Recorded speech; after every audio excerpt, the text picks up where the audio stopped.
Welcome, ladies and gentlemen, boys and girls, and everybody in between. Today, I'm going to be talking about the Thomas Astra. Sorry, my dog's kind of going crazy.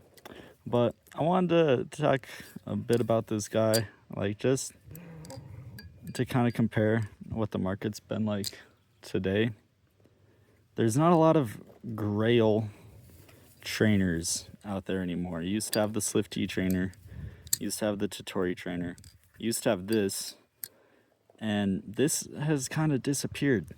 No one's really talking about this anymore. This got discontinued, and it's one of the best, if not the best thing Thomas Balasang have ever made. Yeah, sure, he has the bike haul and the refaults, and they're great budget, but this, at this price point, back then, this was unheard of. This was insane. Yeah. I love it has a very versatile weight profile. It's got a little shorter handles, I think, like maybe 1/8 inch shorter than a Kraken. But yeah, the blade carries a lot of weight. My fans are really flat, and I usually for my palm fan, I have to prepare and do 1 or 2 more of these.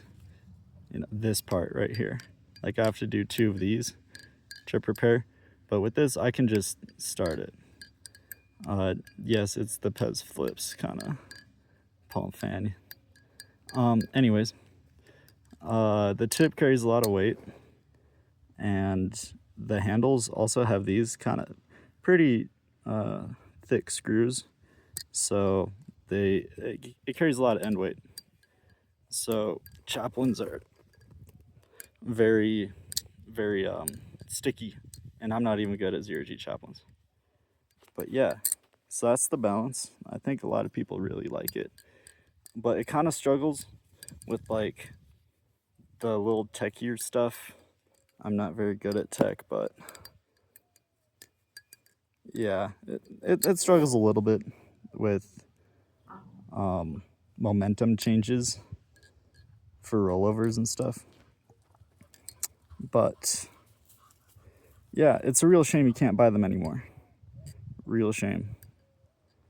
They have these really deep channels going throughout the bottom of the handles, and so that concentrates more weight up here. So I don't know, just something to think about. I like it. There's not a whole lot of texture on these handles apart from the grooves, and there's only one real issue I have with this knife, is that it has tsunami jimping that doesn't do anything. Like, look at this. This is tsunami jimping, if I've ever seen it.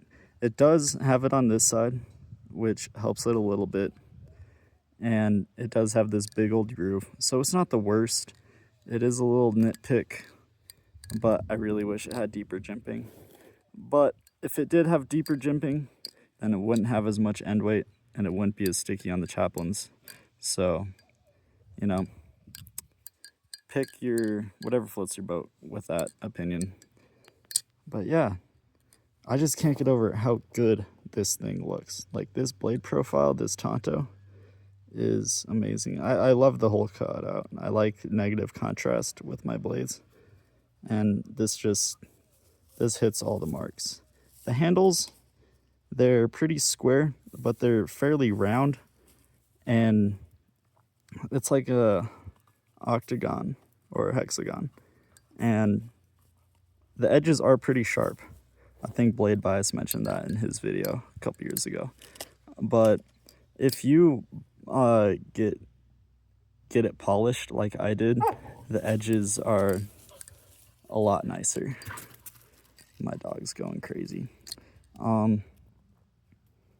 Yeah, it's just a shame where trainers have been the past 2 years, because there's only one maker now, and Squid Industries is making the only titanium trainers out there, pretty much.